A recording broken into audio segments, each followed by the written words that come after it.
Morning, colleagues. Nice to see you so bright and early. Many of you here, this nice early start. I think this is probably, from many perspectives, one of the most important conversations we can be having in EI. And that's not just for the Asia Pacific region, it's actually for all regions. And one of the things that was really important at the last World Congress was in the lead up to the World Congress, we were looking at what we were calling the big three in terms of our strategic directions at the time. That was about the system, where we worked, how it was financed, purposes. The status, that's the salaries, the conditions. And then we were talking about democracy and rights.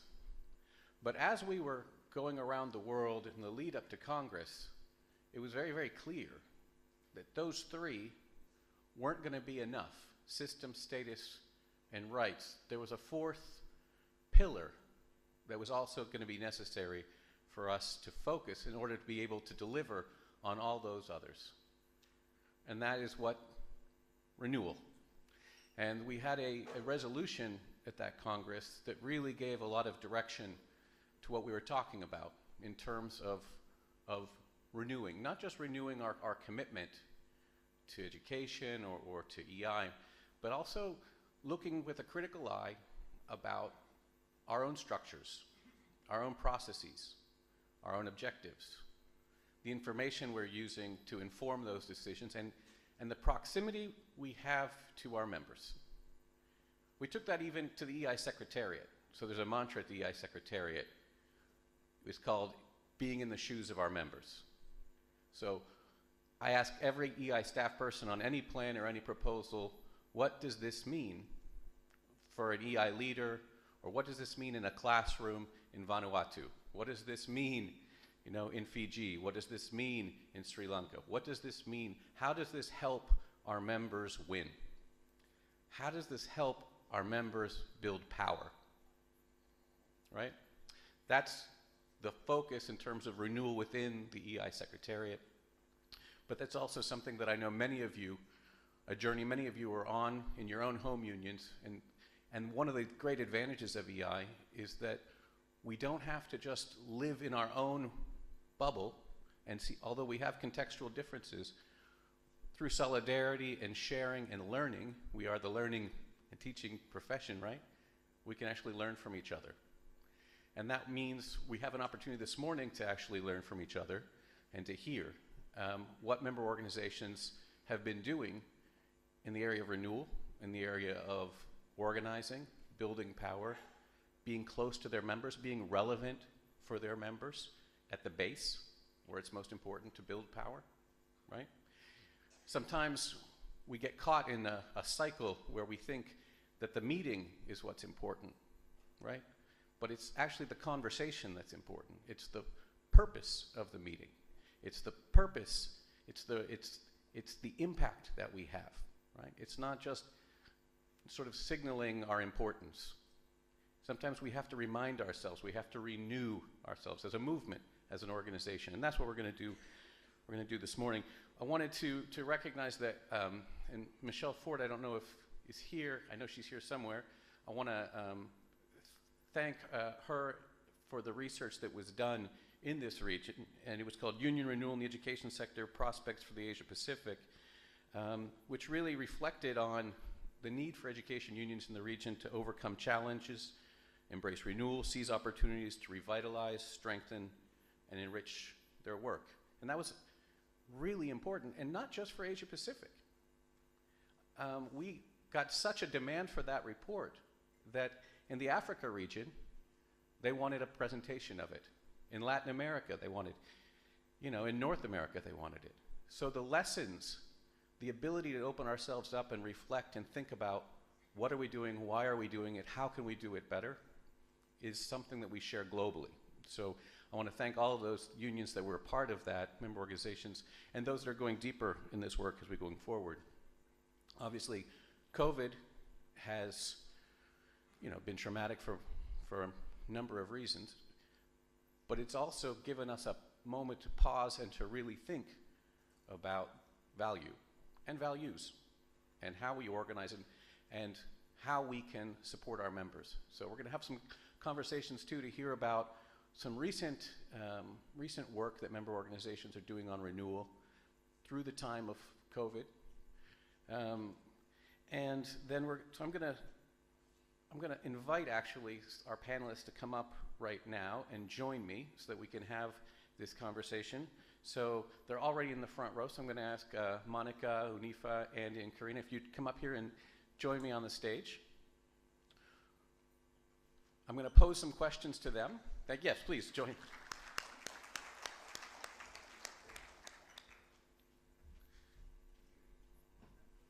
And Seema, where's Seema? Ah, there you are. I'm sorry. I was looking straight ahead, Seema. Seema also deserves a round of applause.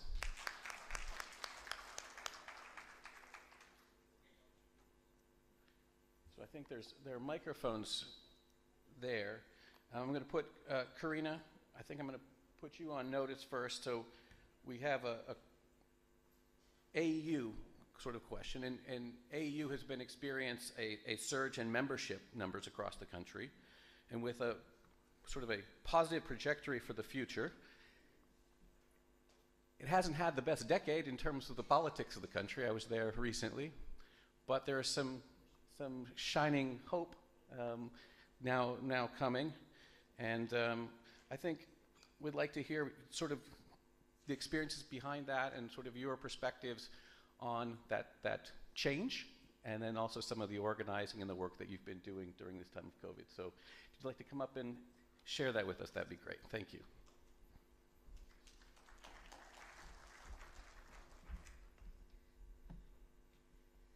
Thank you, David. Thank you, and to my panelists and to Conference. Firstly, Conference, I'd like to say that we are education unionists, and I take reflection from the Indigenous caucus and the presentation by my colleague Russell yesterday about the importance of acknowledging First Nations people. So I begin today by acknowledging the First Nations people who are here with us today. I pay my respects to your ancestors, to your elders past and present, and it is our privilege to work together with you and to learn from each other here at the EIAP conference. As you've said, David, since 2013 in Australia, we've endured 9 long years of terrible government on so many levels. We've had chronic underfunding of public education, significant attacks on human rights abuses with the locking up in detention of asylum-seeking people and refugees and children, attacks on union rights, Indigenous rights, women, on democracy, on LGBTIQ+ peoples, and complete inertia and denial on climate change. And right now in Australia, again, flooding is threatening homes and communities, schools, preschools and TAFE campuses on a large scale. Yet during that time, we had a Liberal government who said to the population, the Prime Minister kept saying, "It's not my job. It is not my job to deal with these issues," and just ignored the growing social and economic crisis that we were facing. For our union, there was no seat at the table on any issue in relation to public education.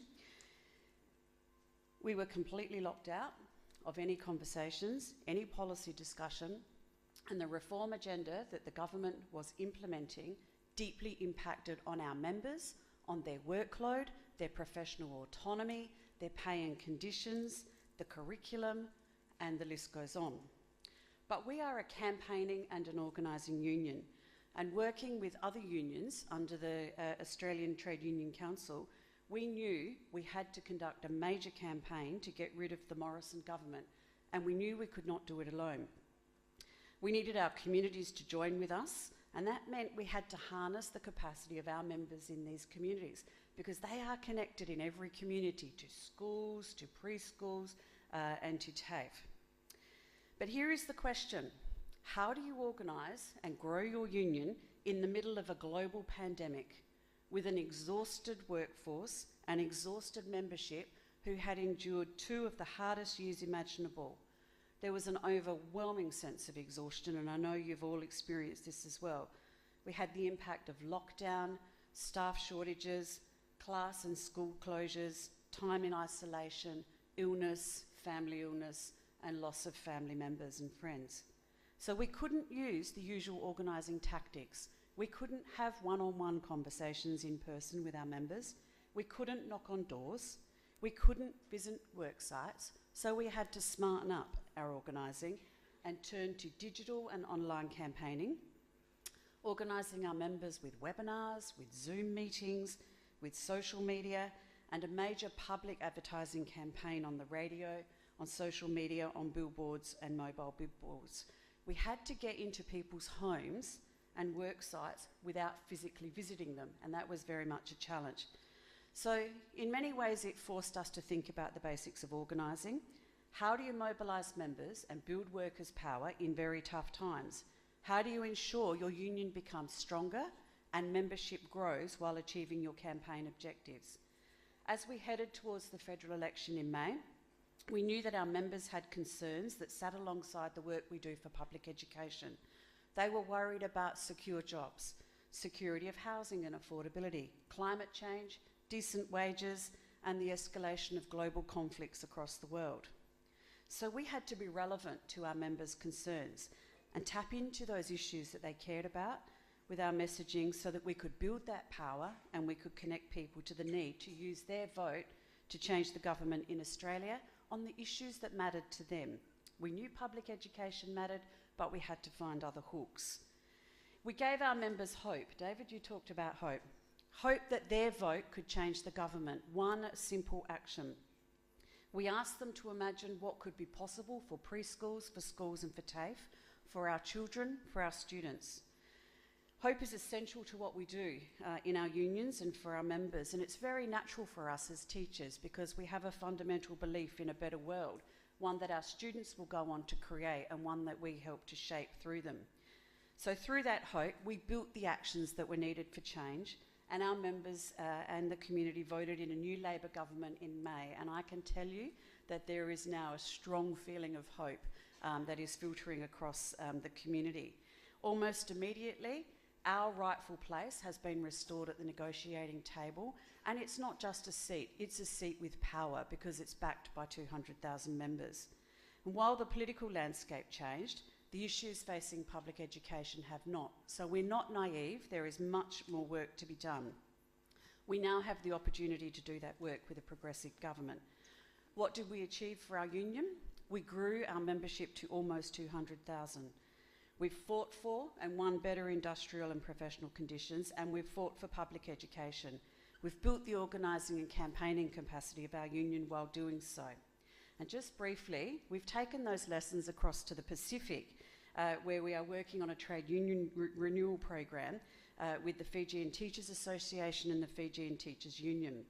We're guided, David, you've mentioned the research at the last and the resolution at the last DI World Congress, and we've been guided by that research, but also the clear honesty and the commitment of both unions to work on a trade union renewal program, which is based around workplace union representative training and supporting the professional needs of its members through a teacher development program. Both unions have committed and have agreed that their respective unions require building power amongst grassroots teacher members at the school workplace. And if this is successful, and it will be, will and must lead to the achievement of provision of high quality public education that their country deserves. I might have a chance to talk about that in more detail, but I just really want to put on the table congratulations to the leadership of both unions because they must be applauded for their honesty. They've had a deep look and taken some deep reflections about what their unions need to grow and to build member power, and that's never easy. It's never easy to explore your own strengths and weakness, and it's never easy to take action, but they did, and they will be much more stronger and more organised for doing so. Thank you, David. Thank you, Karina. Thank you. Absolutely. We're going to go to Indonesia now. Ibu Nifa, PGRI, okay? You've been transforming yourself using technology as the tool, not the end, but the means for transformation. You're building members' platforms for them to have outreach services, to communicate with you, and for you to communicate with them and with each other. We'd really love to hear about sort of the turning point for you in terms of making those decisions and creating those tools and how it's going for PGRI right now. So please, thank you.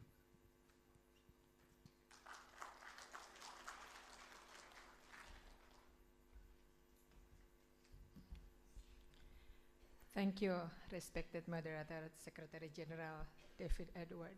I would like to present my presentation. Is it okay? Thank you.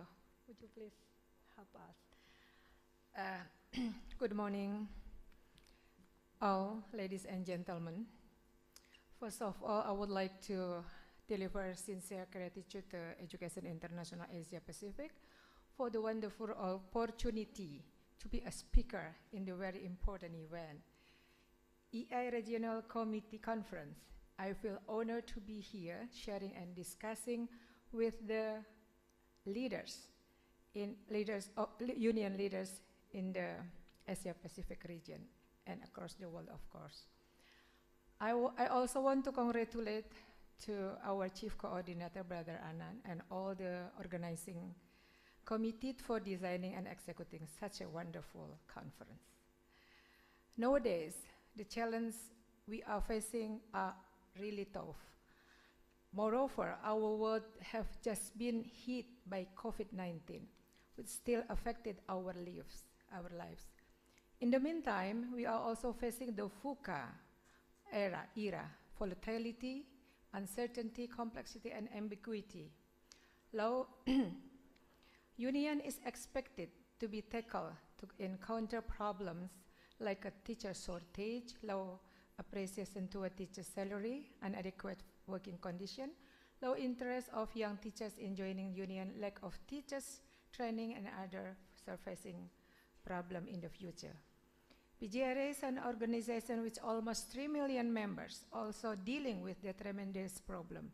Realizing this, PGRI carried out organizational transformation, a concept of keep union agile, become the choice of teachers, especially the young teachers member, and keep union to be strong, independent, democratic, and sustained by prioritization for the digital organization. I would like to present some of the presentation here.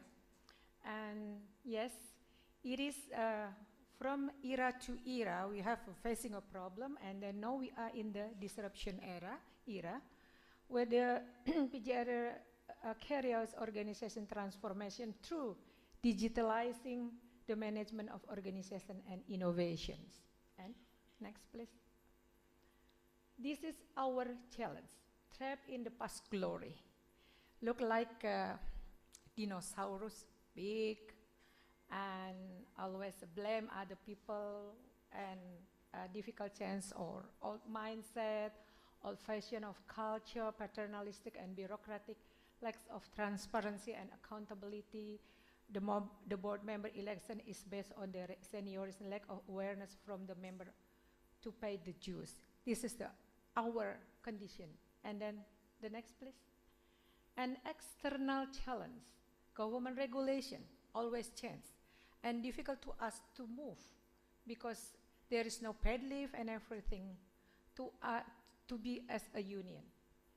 A COVID-19 pandemic since 2019 until today hit to the union, a very rapid change in the world. So changes are happening so fast in all fields of including education. PGRI must respond quickly so as not to be left behind. Poor working condition and salary and lead to an attractive teaching and profession. Lack of young teachers attractive to the joint union. This is the external challenge that we face. Then next. How do we challenge this and the future of PGRI? PGRI should be able to transform into modern organization that is trusted and relates the needs of teachers, of course, student, parent, and society. So PGRI should be able to transform into more effective, efficient, transparent, accountable organization by being more agile, adaptive, and responsive. So how do we next in the next century? Please. So this is from FUCA to FUCA. PGA should aim to move from the current situation, volatility, uncertainty, complexity, ambiguity, to the new quadrant where we have shared vision, mutual understanding, clarity, and agility in our organization. This is the FUCA, what our understanding now, and we have to do to go through this. And the next, please. Yes, this is the pillar of PGR transformation. The most important thing is the leadership. Leadership, and I'm now very happy because from the grassroots until the top level, so many young generation, many women, many women, young women involved, and then we have to do by the change the culture and capacity building by Professor Eko built the many training program. We also develop a system, process and procedure system to organize it much more efficient and effective. Structure also, rich functionalist structure, and drive by technology and innovation. And this is our mandatory program that's also supported by Education International and CP program, CP Consortium Project, AEU, GTU, Lara Forbundet, Norway Education Union. Then it is our priority program. How do we recruit new members? Up to 90% of teachers, optimization of youth financial management, women empowering, increase leadership, and advocacy. And then next. I will show you so many pictures because my limitation in English. So I think a picture tells more than 1,000 words. This is our innovation. Develop PGRI Smart Learning and Character Center, Center for Education Policy Analysis, like a center for the research. So we criticize, we have a draft, and digitalization, empowering all-level organization, Center of Women Empowering, create a special task force for youth collection, membership management system, and the next. Yes, this is, this is our strategy. Before our leaving here, we have a rally in October, this in Kalimantan. Yes, please. But this is our draft, yeah? PGRI object to privatization and commercialization in front of the parliament and senator body. And then, you know, this is succeeded, the bill is dropped for the education, even though in the reality so many privatization and commercialization, but in the bill it's no longer. So we have the draft, it is like it. And then this is our, this is, yes, wait. Before. Yes, it is the teachers that's bring to the prison, and we give the like aid and legal assistance. So next please, and we have a MOU with the police department to protect teachers. Then this is the current situation in the country. So this is becoming viral because the government will delete the professional allowance.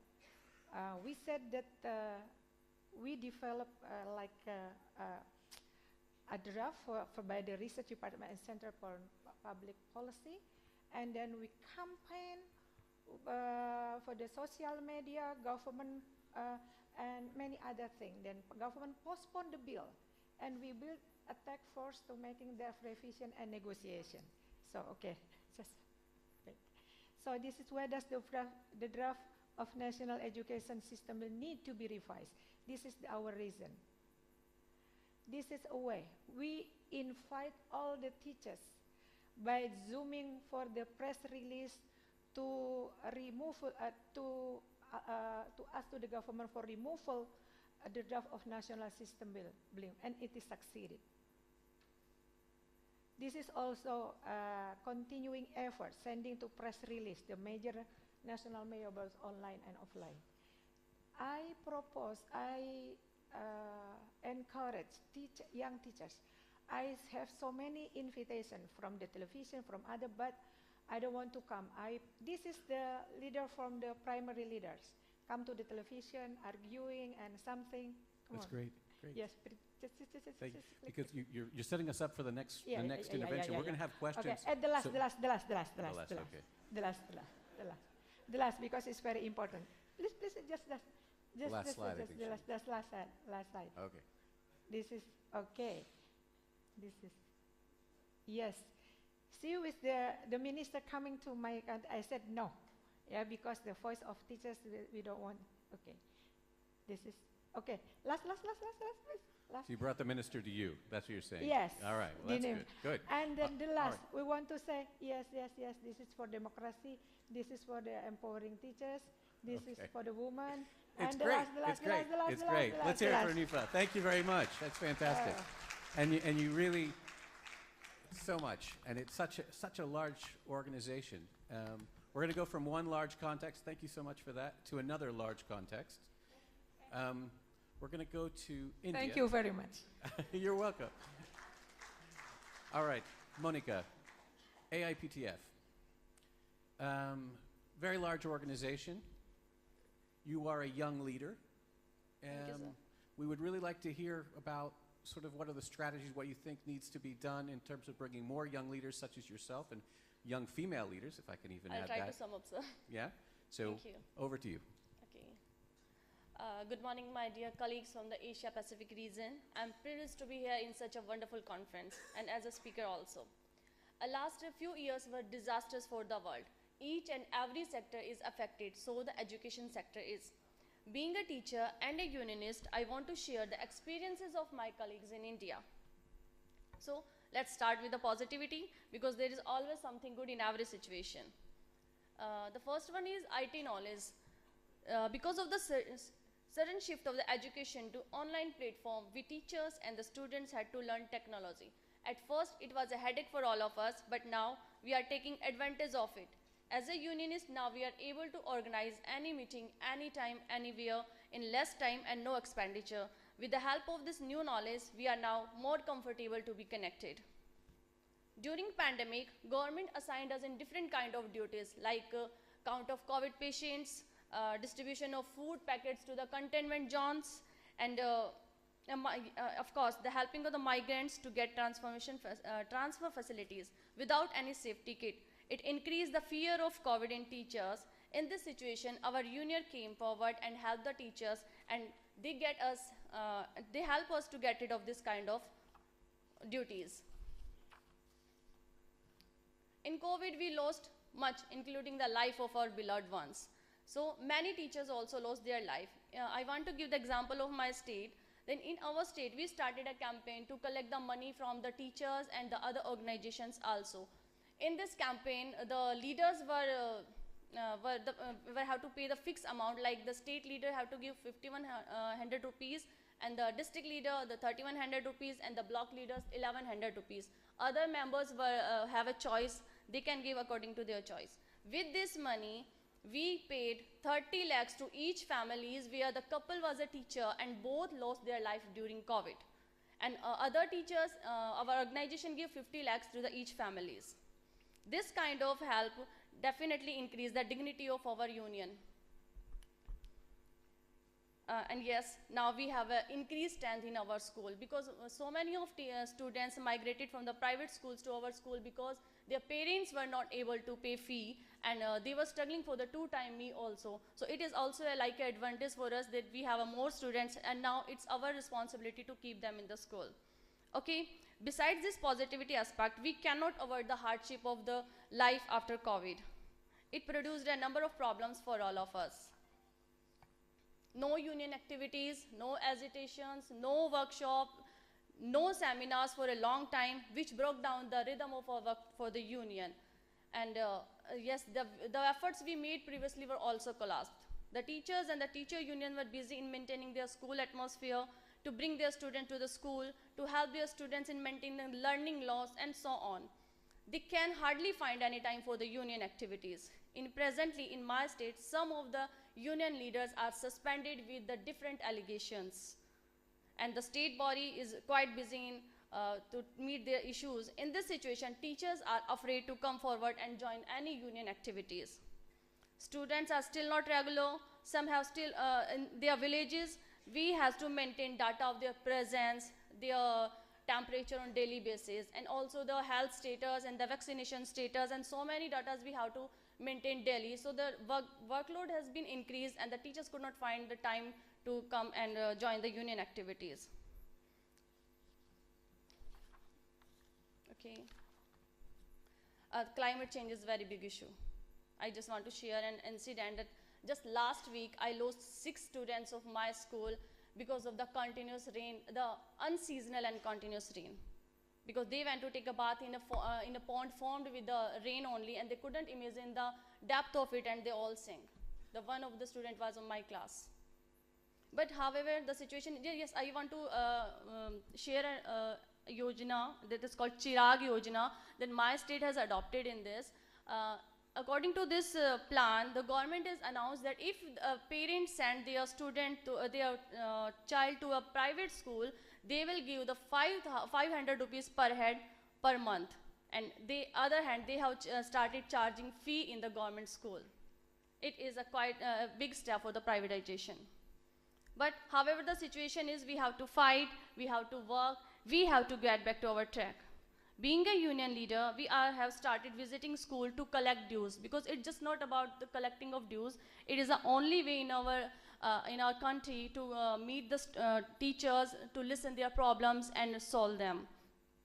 For the suspended teachers, we are running dharna and pradarshan at block level, and later on, if it is needed, we will do it on the state and national level also. We are continuously demanding new recruitment because many seats are vacant and our membership is decreasing time by time. And so many of teachers are retired, some has been promoted, and many lost their life in COVID. We are increasing the membership dues also to meet the financial problem. I cannot give you the amount because it is different in our state, in different states of India. We have, in our demand of the compulsory climate change education at every stage of school, it is also in our demand draft. And yes, the youth is not a big problem in our country, because if we left 2 or 3 states, almost all the leaders are young, and we are quite happy with the young leaders. Thank you.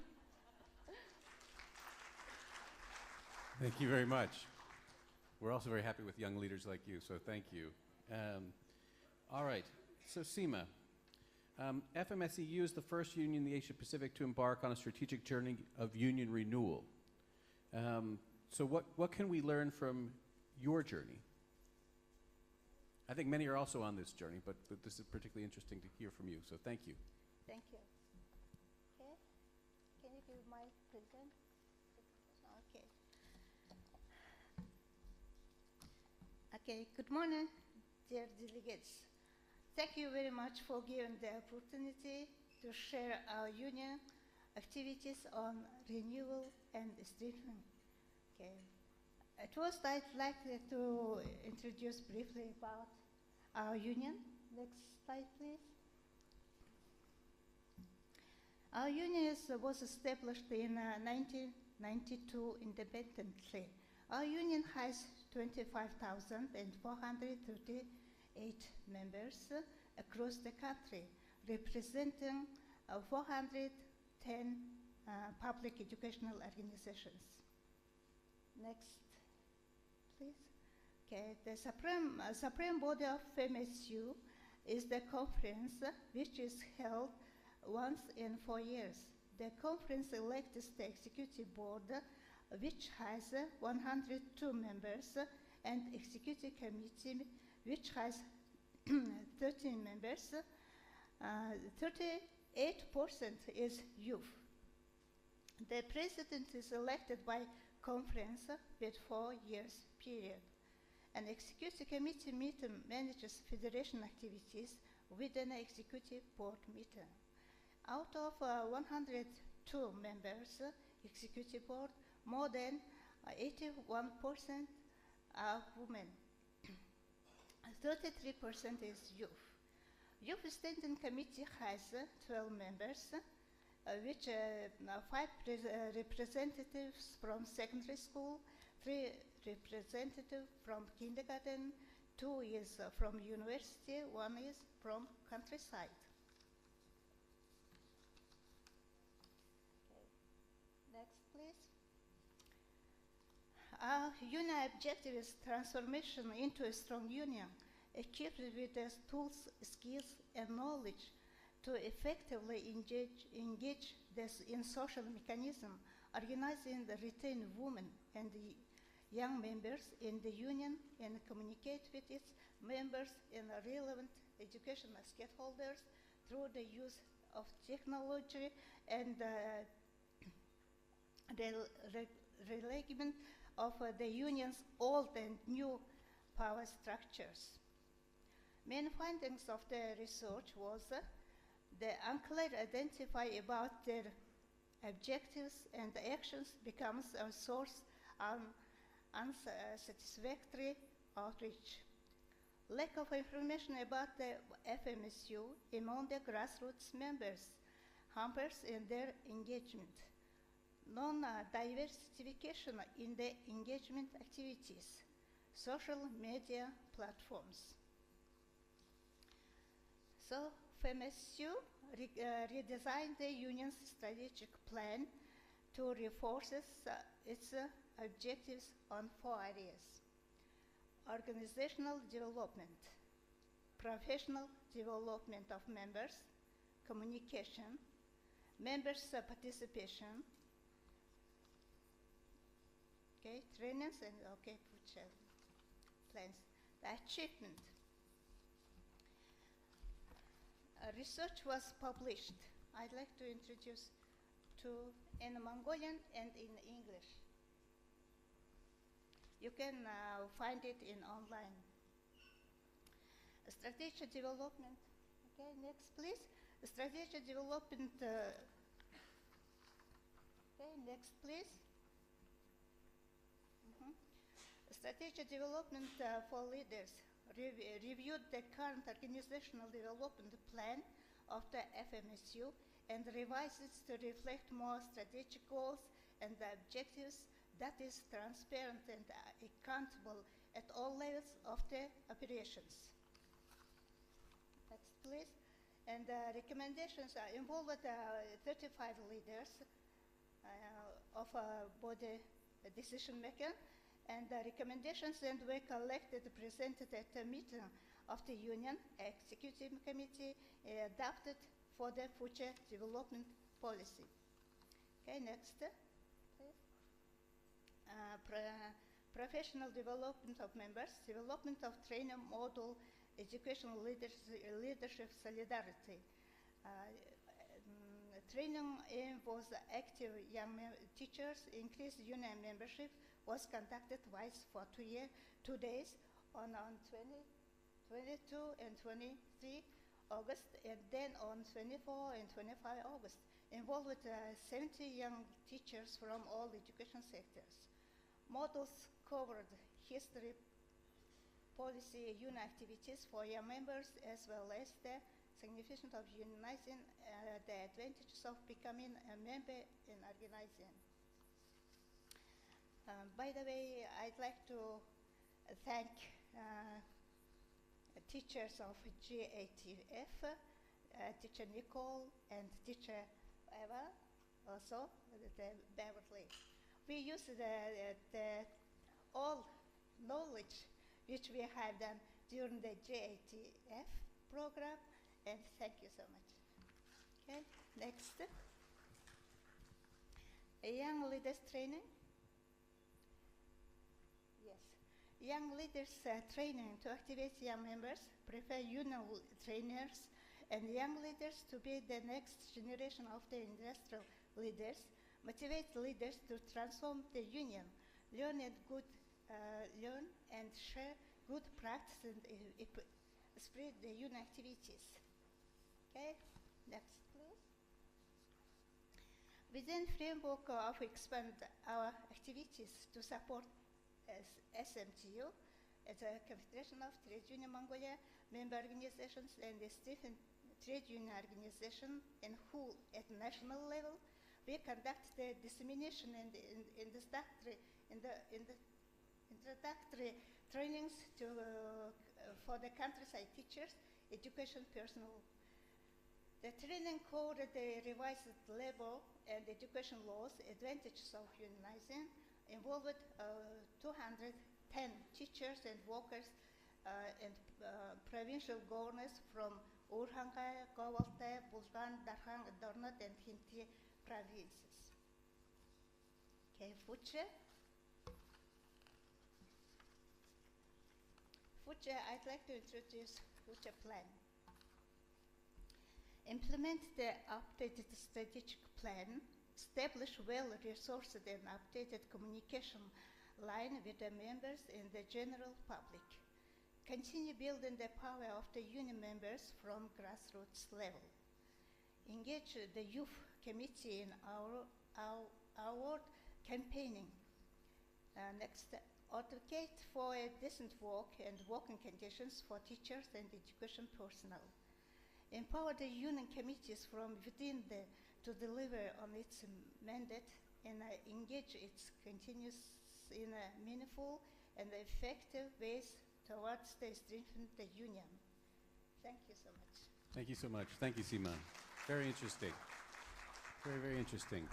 So we were talking about different contexts, Andy. We're talking about sort of larger to smaller, but the challenges are the same, right? In terms of relevance, in terms of building power and organizing. We'd really love to hear from the Solomon Islands what you've been up to and what sort of lessons that you have for us and taken from this. Thank you. Thank you, our moderator and the Secretary General, Brother David, Chief Regional Coordinator, Anand, our chairperson, brothers and sisters in Asia Pacific. I just want to entertain us with my presentation to wake you up. This is the 9th EI Education Asia Pacific Regional Conference, rebuilding the Asia Pacific educators and the unions at the forefront towards a sustainable future. And SINTA is happy to be part of this conference. Firstly, I would like to thank you for choosing me as a presenter during this event as a young leader to present my experience and insights about strengthening education union, preparing to meet future challenges. I am currently the national president of the Solomon Islands National Teachers Association, SINTA, in my country. At this onset, I will try to give the context of Solomon Islands National Teachers Association, SINTA, to give us an outlook at our challenges from this part of Asia Pacific region. For those of you who are not familiar with our geographical location, Solomon Islands is a country that lies in the Southwest Pacific Ocean. The country lies around 2,000 kilometers northeast of Australia. It is west of Papua New Guinea, south of Fiji, and east of Vanuatu. Solomon Islands is a country that is made up of 2 parallel chains of islands which continue to extend from the southeastern archipelago of the islands of Papua New Guinea.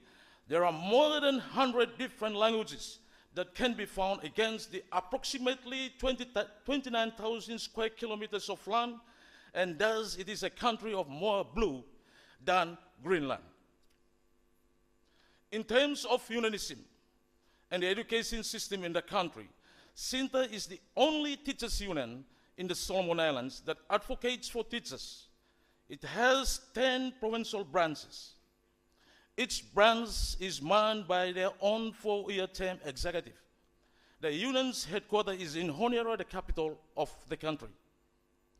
The education system in the country, especially for early childhood education, primary and secondary sectors, has been managed by 4 separate entities, which are the government, provincial, church, and private. They are the education authorities that manage around 11,000 teachers and schools in the country.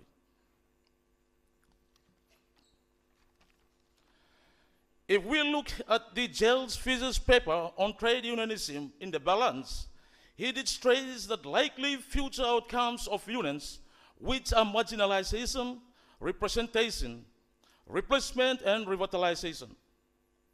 At foremost, the two main challenges are to increase the numerical strength of unions and their empowerment. Technically, the interferences by forces that directly and indirectly affect unions will continue to be present and develop in terms of the government and its institution, technology, and economical changes. Solomon Islands, as an ocean blue country, has a lot of difficulties to deal with, and there are radical initiatives that Sinta is aspiring to in order to maintain its well-being and purpose. In fact, one thing is very obvious in our endeavors, and that is the interconnectedness of the factors that are to be dealt with for a better future of maintaining better number of union members and enabling. I will not try to outline our challenges. Firstly, the challenge of increasing and maintaining membership is a huge one. This is due to factors such as the ceasing of teachers' salaries and employment by the Ministry of Education, retirees, teachers moving to other fields of work, and their belief in unionism, voluntary membership, geographical and financial difficulties, and others more to name. In this regard, the number recruited yearly is just too good to replace the outgoing ones, with a significant increase in the last 35 years. Fortunately, under my leadership, this year we have managed to increase the members and change the tide. This comes from strengthening of the network's communication system and actual recruitment and advocacy. For instance, Education International had assisted us in our recruitment, exercise, and establishing the momentum that each day there are new members coming in. Within the rim, as a developing country, we need more assistance to really tap this untouched aspect of recruitment in the country. In other words, recruitment is an engagement that must be embraced to achieve increasing membership, regardless of the tone of the working environment and voluntary membership aspects. And recruitment should focus on the newly employed and young teachers. Anand Singh, please add another 2,200 registered members to EI for the dues next year. In our context, another avenue that should be capitalized on to attract more teachers' membership is the enhancement of teachers' recognition in relation to attractive salaries and working conditions, just like you. Most complaints made are centered on the ideal that the teaching career is the lowest paid in the country. Membership has to be reduced when this has not been affected, as members really want to see that the union has the direct impact in influencing the increase in their salaries. The Asia Pacific should cooperatively embark on finding ways that persons and institutions responsible for teachers' salaries must be influenced to make better paid packages for teachers. Thirdly, more advocacy should be done along with research to monitor the trend of unions in our region. Prompt interventions need to be seen to help remedy the situation at hand found through the research.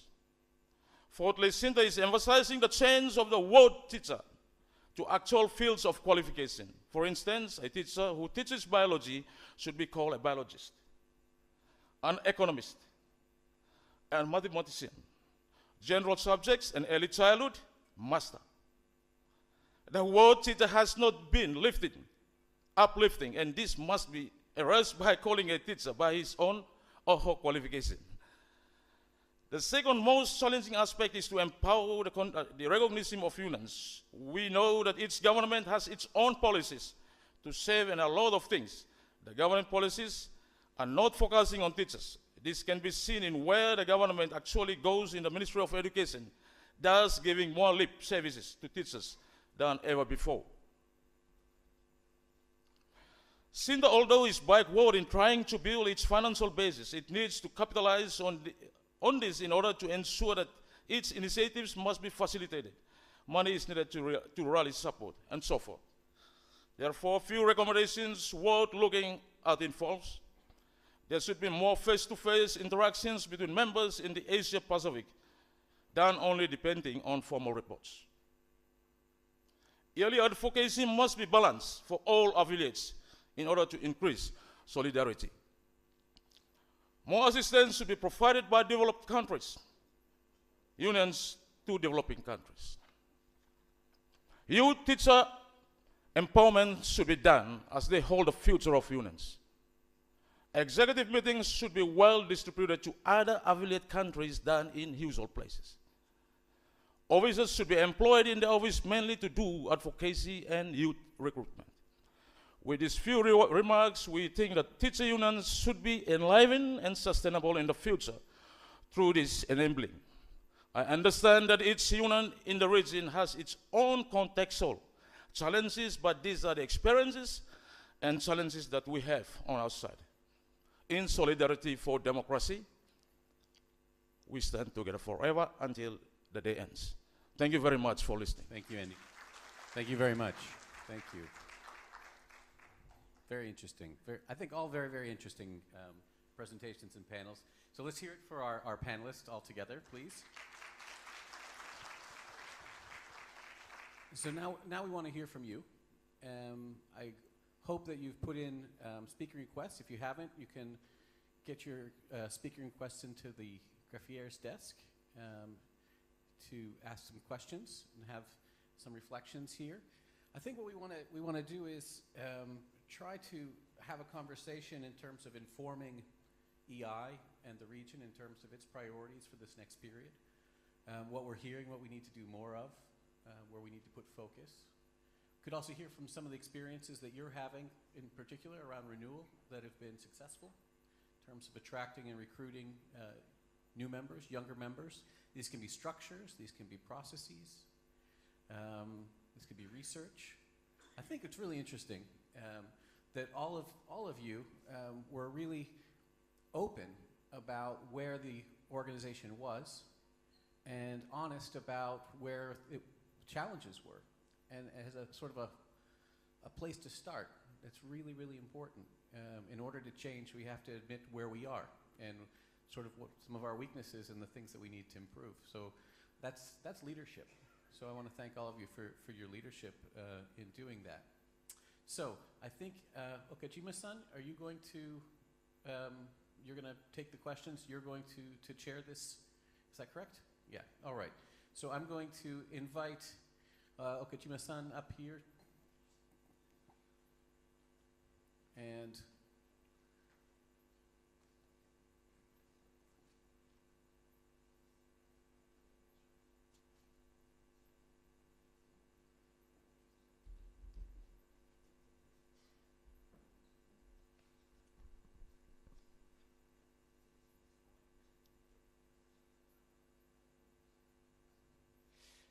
And thank you, David. thank you. Thank you, colleagues. Corina, Unifa, Monica, Chechegumar, and Andy.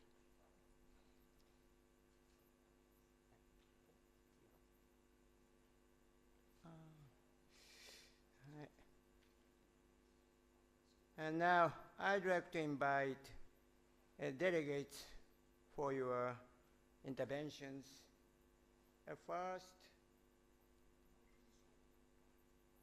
Megumi Shigeto, JTU Japan.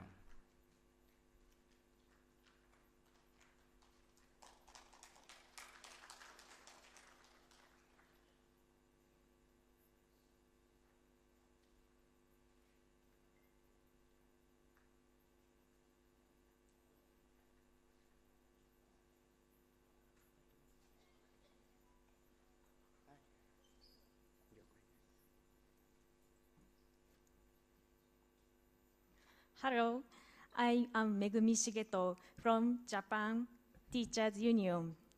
皆さんの国の教職員は教職を若者に進めることができますか？残念ながら日本はそうではありません。そして教職員を目指す人が減ってきています。これは組合の組織拡大以前の問題です。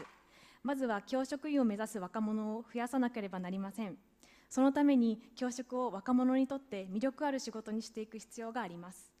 日本においては賃金や労働条件など法律が絡む大きな改革が不可欠であるのは言うまでもありませんが、そこは先輩方にお願いするとして、青年教職員ができることは、まず青年が自分自身の仕事に誇りを持つようにすることです。Thank you, Chair. Thank you, panels. I was very impressed by all the panelists' remarks. That's why I would like to share what I thought while listening to all of you. I have a question. Do educators in your country encourage young people to be a teaching profession? I'm sad to say in Japan, no. There are less and less who want to be an educator. This is a challenge we have to solve as a prerequisite for talking about organizing membership. At first, it is necessary to increase young people who want to be an educator. I think we need to make teaching profession more attractive job. In Japanese context, it's required to implement dynamic reform and amend relevant laws on our salaries and the working conditions to do so. I'm sure that those issues could be addressed by initiatives of our senior colleagues. 未来の教職員に最も近い存在である私たちが生き生きと働かなければ志願者は減り続けるでしょう。日本の青年部の活動では職場での悩みを交流する機会がたびたびあります。仕事を辞めてしまいたいと毎日のように思っている私たちはあらゆる不安や不満を共有します。そのように自分の気持ちを吐き出しているうちに教職の魅力を再認識するのです。先生になってよかった、明日からも頑張ろうというエネルギーが湧いてきます。理想や希望を持っているからこそ青年教職員は不安や不満を抱くのだと私は考えます。青年教職員同士の交流の機会を設け、教職に誇りを持つこと、さらに青年自身が次世代の育成について課題意識を持つよう啓発すること、これは教育の未来を担う私たち教職員組合の使命だと考えます。We should be proud of our jobs. That's what our young members have to do. We are close to future educators, so when we cannot work lively, applicants for teaching profession will be decreasing. The JTU Youth Department offers many opportunities for participants to exchange hardship at schools. We think we want to leave this job almost every day, but we share anxiety and frustration together. Doing so reminds us of how attractive our job is. We are happy to be an educator and energized to work hard tomorrow. I'm sure that young educators have ideas and hopes. That's why we have such anxiety and frustration too. Offering opportunities, exchanging among young educators, encouraging to be proud of ourselves, and inspiring them to be conscious and training of next generation. Those are the mission of our union, to have a responsibility over education. Thank you. Thank you, Megumi Tamaki. Next, Elizabeth Fong, AUSPS Fiji. Okajima-san, and then we will get a chance to respond to the questions. After this, we'll take a break and respond. Yes, okay, good. はい、in Japanese。後で皆さん方に意見があればまた返しますので、まずは意見をまとめて聞きます。I would like to ask you, panelists and David, after the comments from the delegates. Is it fine? Thank you. Sorry, please. It's okay. Thank you very much. Elizabeth Reed Fong of the Association of USP Staff in Fiji. The OSPS has been through a renewal period, and we're talking about renewal of to build power within our unions. It took us 43 years to get a female president within our union. And since 2020, the whole system has changed from a male-dominated 80% membership of the executive to a 50% representation of women. We believe that going forward, there must be representation, equal representation of women. Thus, we worked really, really hard. It took a lot of hard work and talking and working behind the scenes to get our constitution to state that 50% of the executive must be women, and that one of the vice president's positions is a woman.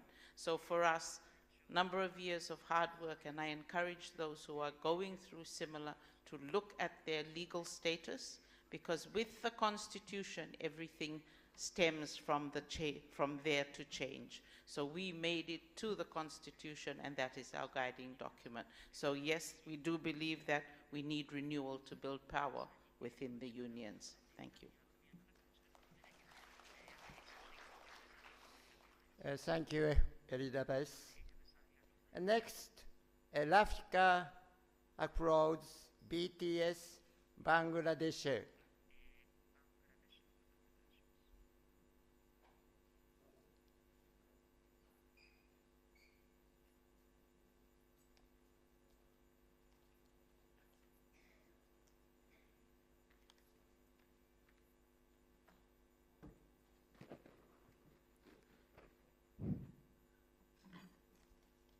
Ms. Rafika Afroz, President Bangladesh Teachers Federation, Vice President SAC Teachers Federation. So, the 3-day session I attended, and I want to say about my union and about my education and about myself also as a teacher leader, how I am fighting to get the position of president as a woman. So, in union, I was attached in union the last 30 years, and I was also attached with EI the last 25 years. The 1996, I was attached in the Education International, when the chief coordinator was the brother Matthews and the Shoshibala Singh and the other old leaders. So I want to say that our union is now the changed. The change is that the constitution is changed.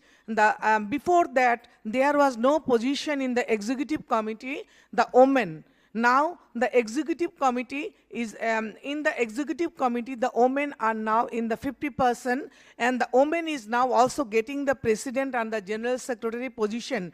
I have also got the general secretary position in BTF, and now I am also the BTF of president. So that is the constitutional change. And our union is one negative side is that in Bangladesh, there are so many unions are there. The assistant teacher union, the associate teacher union, the teacher union, and the professor union, and the principal union. So many teachers association are built up, and that's why the union is becoming smaller. Though it is smaller, but sometimes we combinedly get together and we do everything, the common issue for the unionism. And my educational system is that now the educational system in Bangladesh is so changed, because the curriculum and everything is changed and everything is in digital way. And everything follows now the modern system. And for myself, I am the leader. Nobody knows it. But sometime I wanted to say and wanted to write to David, but I didn't write it because as a woman I can be victimized.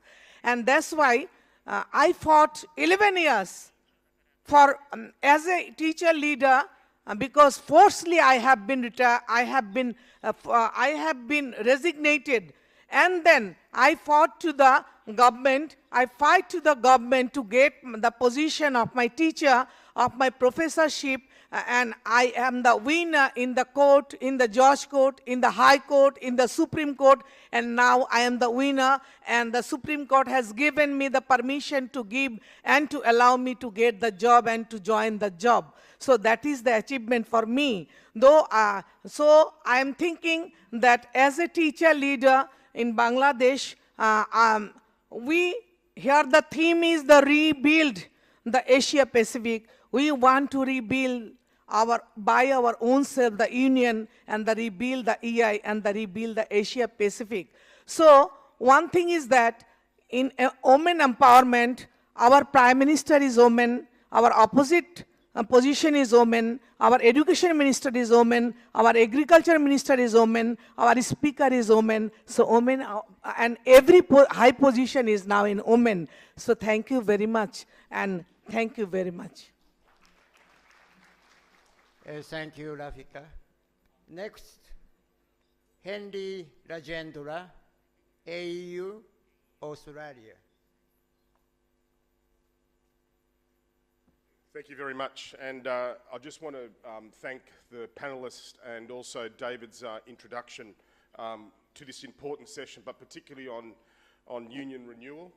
I am very appreciative that the organisations that are represented on stage were very honest about their situation, namely so that they can improve, they can be relevant to their membership, they can be relevant to their population, and most importantly, improve the provision of public education in their countries. David is quite right. An agenda was set for us at World Congress in Bangkok in 2019 around union renewal. And I applaud those organisations that have taken that challenge to work with the recommendations of that resolution, examine their own organisations to improve their organisations. And there's some great examples up here on stage. But the true value of this conference is not what was presented on stage, but what all of us need to do beyond today. The challenge is for all of us to examine our own unions and have an honest appraisal.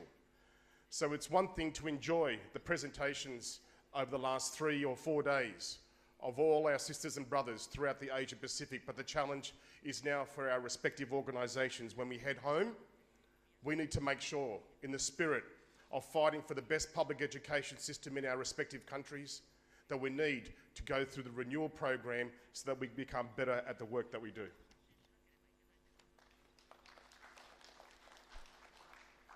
Thank you, Henry.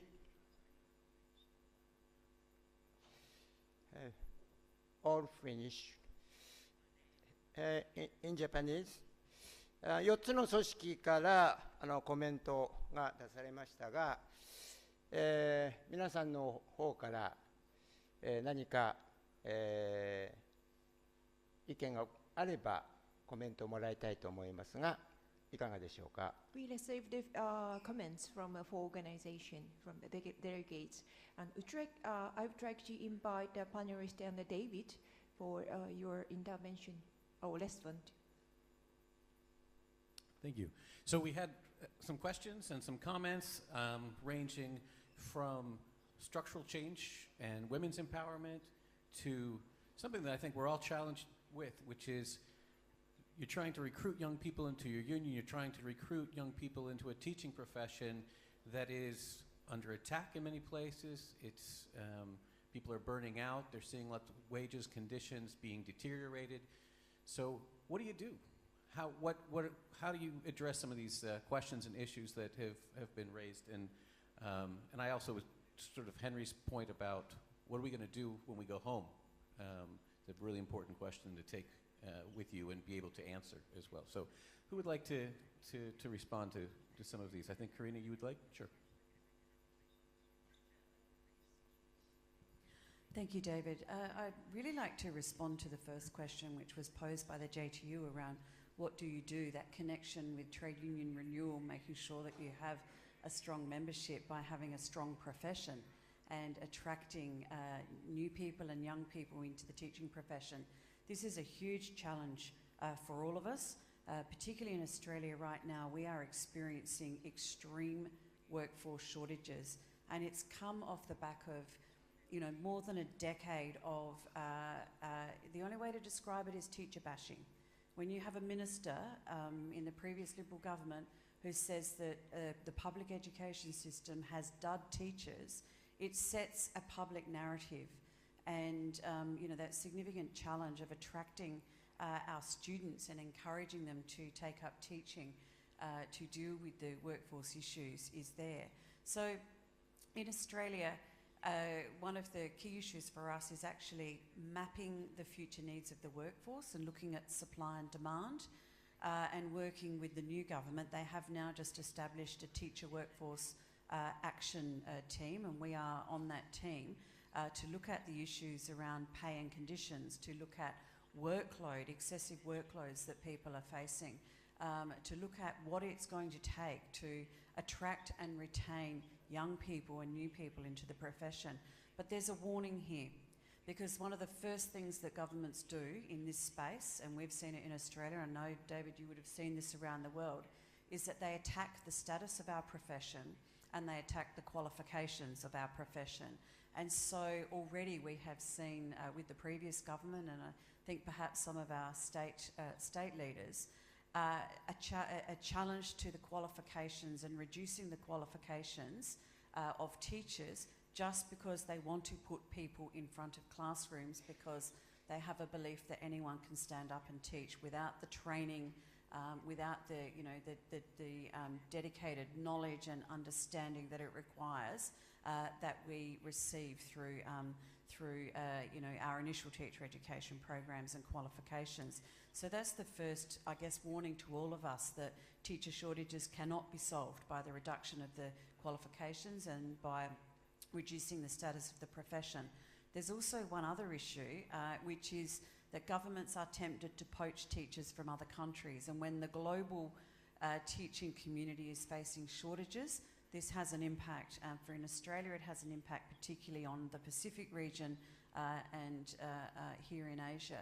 So if we can enhance the status of our profession and attract more people into the profession, then of course there's a responsibility for us as education unions to have the conversation with those people in terms of becoming members. And I'm very inspired by my colleagues, particularly at CINTA, in terms of the membership growth. And one of the things that we're now talking about is how we organise those members, because we've seen significant growth. Now we need to educate them and organise them and build the power of our unions collectively. Thanks, Karina. What about the others? Any reflections or answers to some of the questions and comments? Care to? Yeah? Go ahead, Monica, please. For the first question, I want to reply that what we do to attract the pupils to come in this profession. Is it now? So I want to tell you the policy of AIPTF, that the girl or boy who is chosen the diploma or degree for the teaching profession, they give the 5,000 as a scholarship to the that boy or girl. And when I answer the what we do to attract the pupil to come to join our union, then at the time of their counseling to get the admission in the diploma or degree, our union representatives present there to help them. And at the time of the joining also, they form a help desk so that they can help the pupils and attract them to our union. I myself, when I was joining the job, there was a person who belongs to the state union, and he helped me a lot. And when at the time he came to my school for the membership, I put no question, and sudden I became the member of the union. So it is from starting, when the people started diploma or degree for the education, the whole time they during the diploma, we visited the schools, we visit the colleges so that we can help them and attract them towards our union. Very good, thank you. Anybody else? And there was also the question from our Fiji sister about, sort of structural. Yes, Seema, go ahead. Nowadays, shortage of teachers is a very big problem in the world. So in Mongolia, we have we need 3,000 teachers for primary classes, also for kindergarten. So from government and from the Ministry of Education and Science, taken some measurement to encourage students to enter the teaching profession. So the students can, if the students got 80 scores and entrance exam, they can study free. It's a serious incentive. Yeah, great. Yes, Unifa, please. Thank you. For BGRI itself in Indonesia, we put 3 priority programs just for the welfare. It's very serious because government from time to time reducing the wage. So we asked to the government, we have a draft, and then we come and then negotiation. So we have communication with all level of organization to put together to come to the government, then to retain or at least a minimum wage, a minimum salary, with minimum salary in the country. It is one thing. The second one was the protection. We really asked to the police department to have like a position for the organization, that if there is something unethical or something professional violation from the teachers, it should be not brought to the court. So, and the quality, we open online offline training. So we ask to young generation, to young teachers, to involve, to trust to them. So we know it's many cadre from the young, from the any level of organization for the women empowering. So we are very, we believe that if we give them the opportunity, then we raise the confidential, then it is part of our future mission, and it is why the government also look at us and then invite us to much more the conversation and also the bargaining position. Thank you. Thank you. Andy, did you want to respond to any of the questions?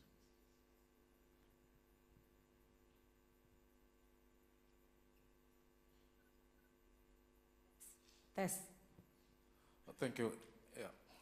I'll just make a general comment here. Now, when we look at our Education Act, the policies and the system, this is where we become victims. So myself, we ready and we prepare that our government should pass the new education bill and the new scheme of service for teachers. And we prepare for that. That's why I always embark on advocacy and recruitment for the young teachers, so that we gain the number to fight for our new bill at the end of this year, and the new scheme of service to be in place at the beginning of next year. That's why I'm always embark on advocacy and recruitment. Thank you, because of the new education bill. Thanks, Andy. Thanks very much. Okajima-san, do we have more questions from the floor? No, no more questions. No. No. So we can start wrapping this up then. Yeah. I'm going to ask each of you. To make one last final 1 minute takeaway from this conversation.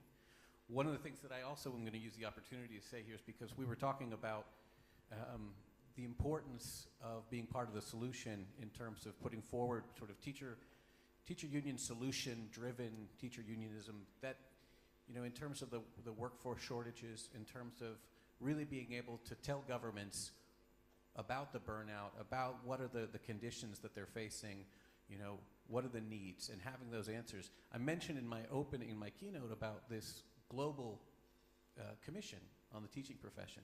That's the idea. That's to try to create platforms for all of you in all countries around the world to be able to put forward your demands, your needs, and support those with research. So I just wanted to put a little plug on that because we're going to be coming back to you for that. So I'm going to ask each one of you just for 1 minute a takeaway in terms of what you think in terms of renewal for EI for this region is the most important thing that we need to be doing together. So let's start with you, Andy, and then we're going to come right down. You want me to start with Seema and then come down to you? One sort of takeaway, 1 minute takeaway from this session. Yeah? And you want me to start from Seema? All right, so he's making space. It's a gender equality move on Andy's part, Seema. So are you ready? Go ahead.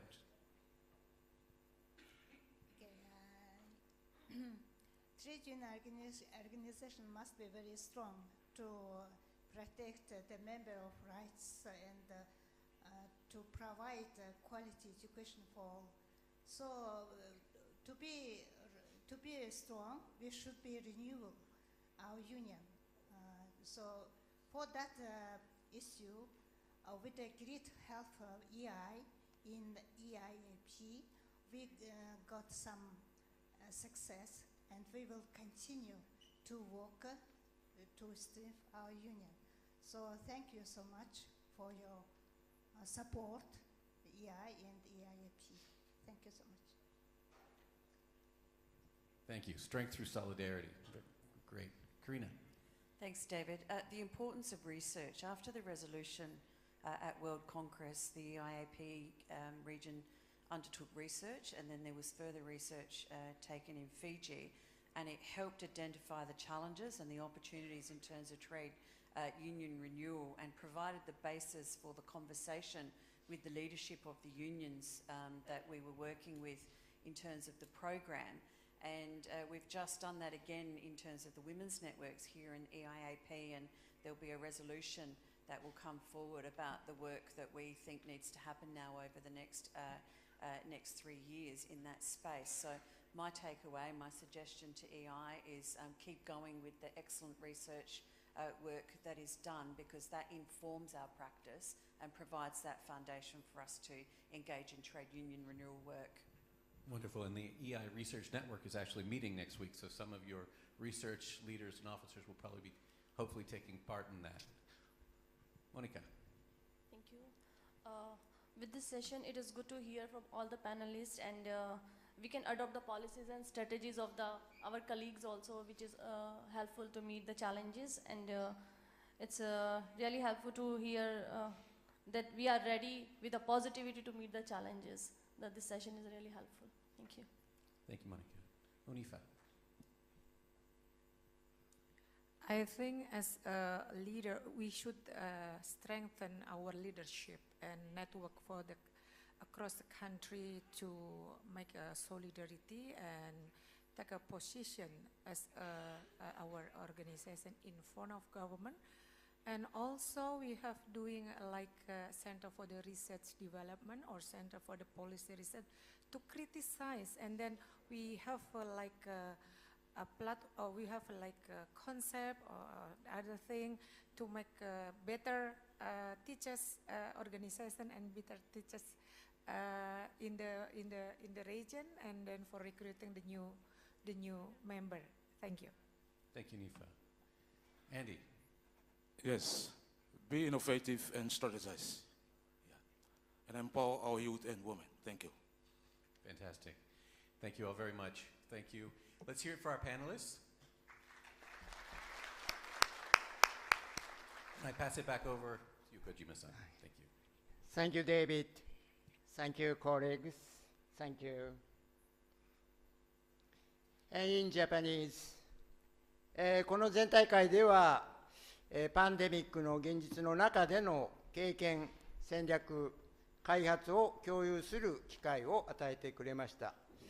これらの情報と視点は、現在の課題だけではなく、将来の課題にもつながるものです。Thank you very much for all the panelists and David. This plenary that provided us an opportunity to share their experience, strategy and development while facing the realities of the pandemic.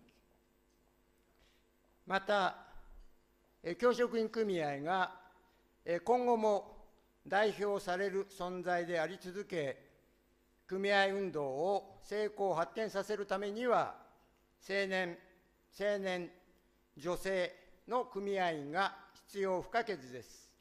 And also that I agree that the youth and the young members are essential to transform unions successfully if we wish to remain relevant, effective, and representative for the future generation.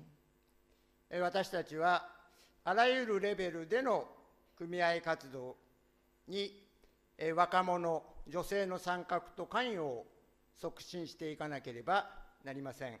We must encourage more participation and engagement of youth and women in the union work at all levels. Thank you. Thank you very much.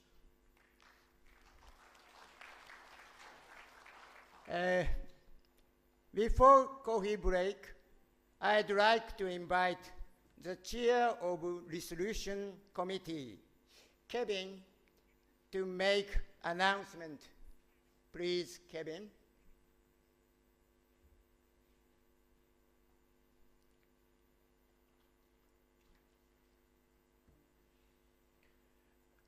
Thank you, Chair. I wanted to add to the report from the Resolutions Committee in regards to the process that we're going to be using to consider the resolutions immediately after the coffee break. Can I ask, please, people should be aware, as I announced yesterday, that all of the resolutions are now available in the app or on the website under the Resolutions tab. So there are 7 resolutions. My purpose in rising to add to the report now is to ask that if you have an intention to speak to one of those resolutions, we ask that you register your interest in speaking with the greffier and ensure that your name is recorded in relation to those resolutions.